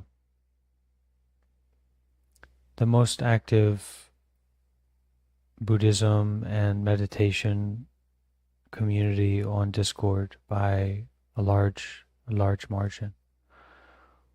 Yeah, it does seem to have a lot of people here.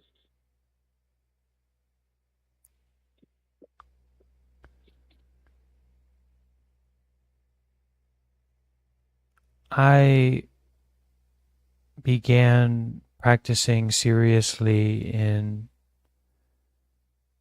2015. I don't know, to the end of 2014, beginning of 2015, when I go to stay at the meditation center for 1 year training, a Zen meditation center in America. At that time, I am 20 years old.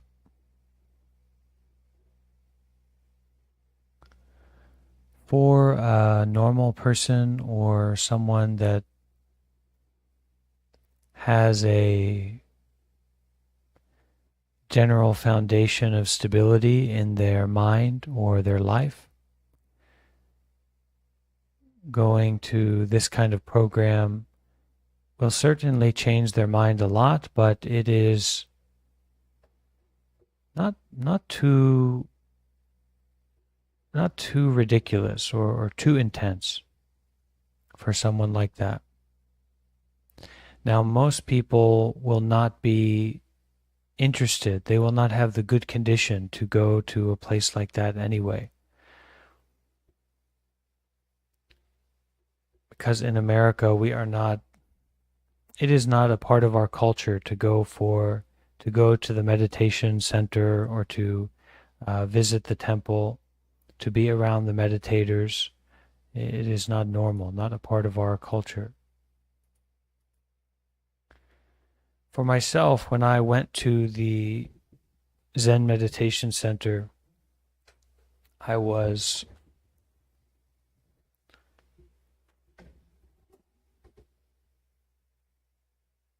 only a matter of months removed from a breakdown of my mental and emotional and psychological health. My mind was deeply unstable, and my life was deeply unstable.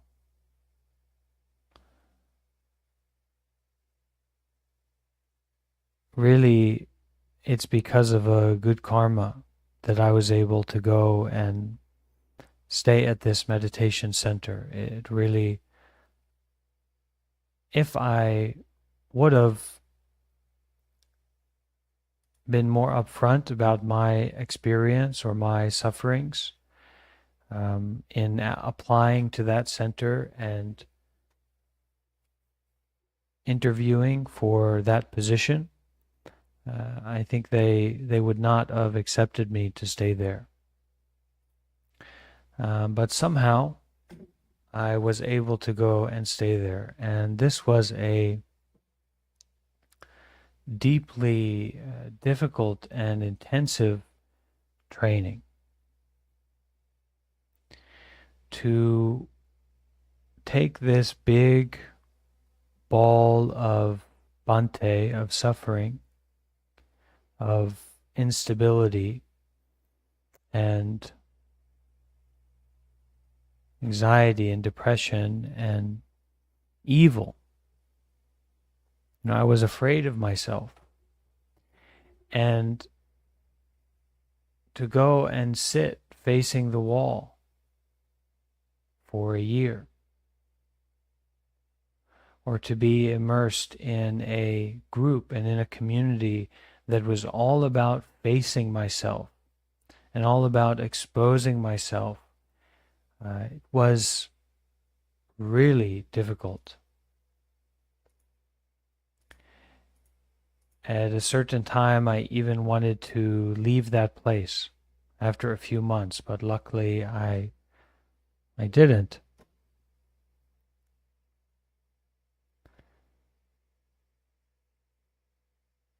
The great masters say that the way out is in.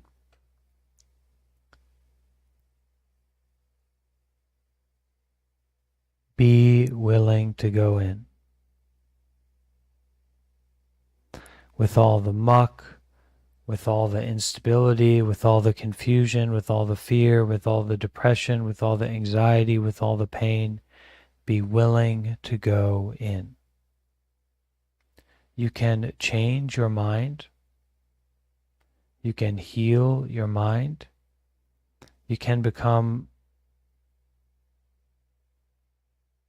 not just from a bad person to a good person, but you can become a great person. You can become someone who truly knows themselves, who has attained the wish to be good, the aspiration to be good.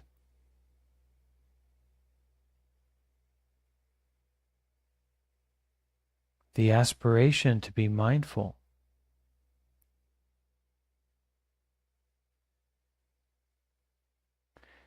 And even the position of mindfulness and detachment can be yours. But it all starts with being willing to go in, willing to endure, willing to face it, willing to change our life so that we can change our mind. Changing your life is only to be used for changing your mind. And if your mind is unhealthy, hopeless and helpless, you need to be willing to change your life. And through changing your life, you can change your mind, for sure. I have experienced it. The way out is in. You can wake up. You can end your suffering. You can heal. There is a community here to help you heal, a robust community, a powerful community, a rich community, healthy and wealthy community. And there are teachings and guidances to lead you on this path. Don't get it twisted. This is the real deal. And this is the community teaching and recognition that goes along with the greatest purpose of life, which is to do good, to help others do good, to develop wisdom, and to help others develop wisdom. To rejoice in the goodness from our good deeds, to experience it and help others experience it, and also to rejoice in the recognition of our true nature, and to help others rejoice in the recognition of their true nature.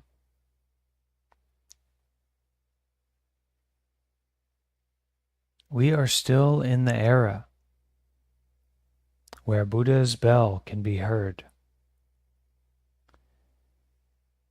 This community, this space, is a clear example of that truth. Enlightenment is possible. The skillful teachings are there. They are accessible, and the community is ready to support.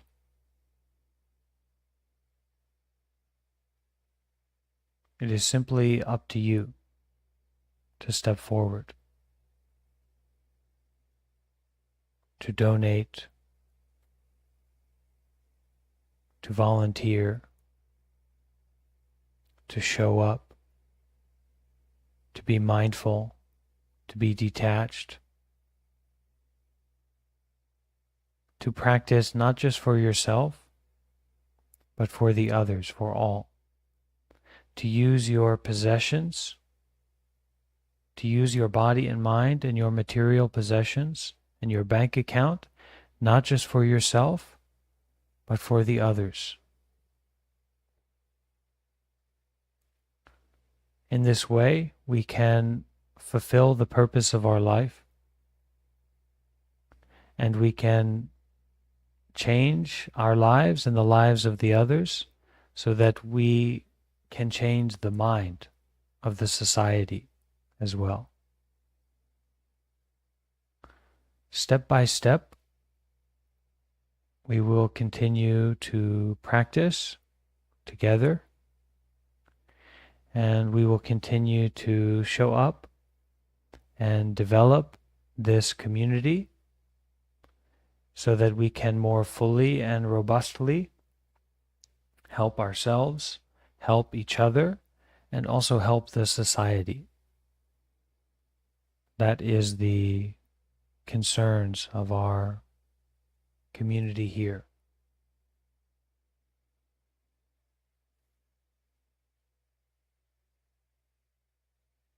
Thank you for answering my question. And that's that. Yeah? Did you want to ask something else, Jesse? Oh no, I was just appreciative for the invitation and your explanation. Welcome. Thank you. Yeah.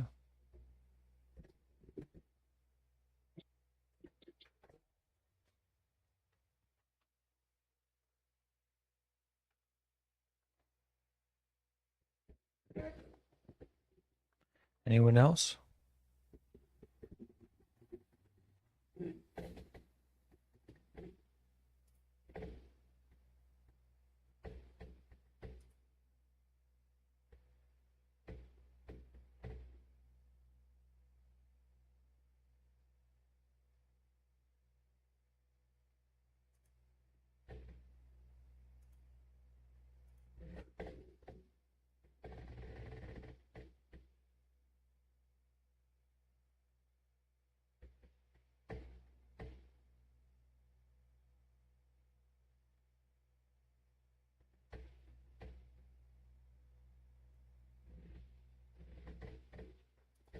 Okay, let's share the merit. Everyone, we can bring our hands together. And please unmute your microphone if you can and repeat after me.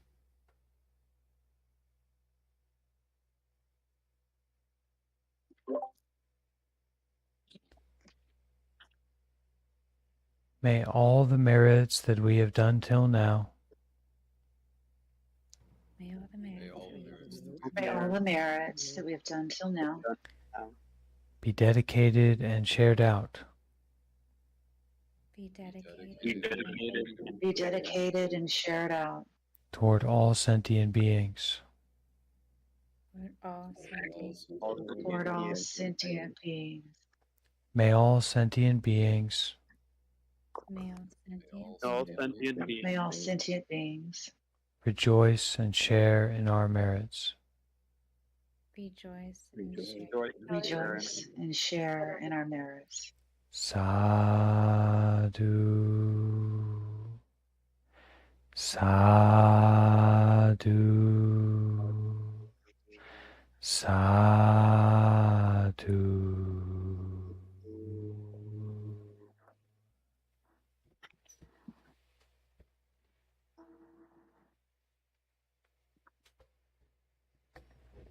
Okay. Take care. Thank you, sweetheart. Bye. Thank you. Bye-bye.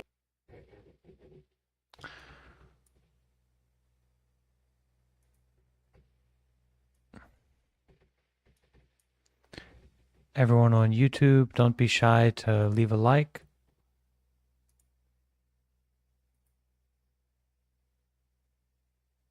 and don't be shy to be mindful.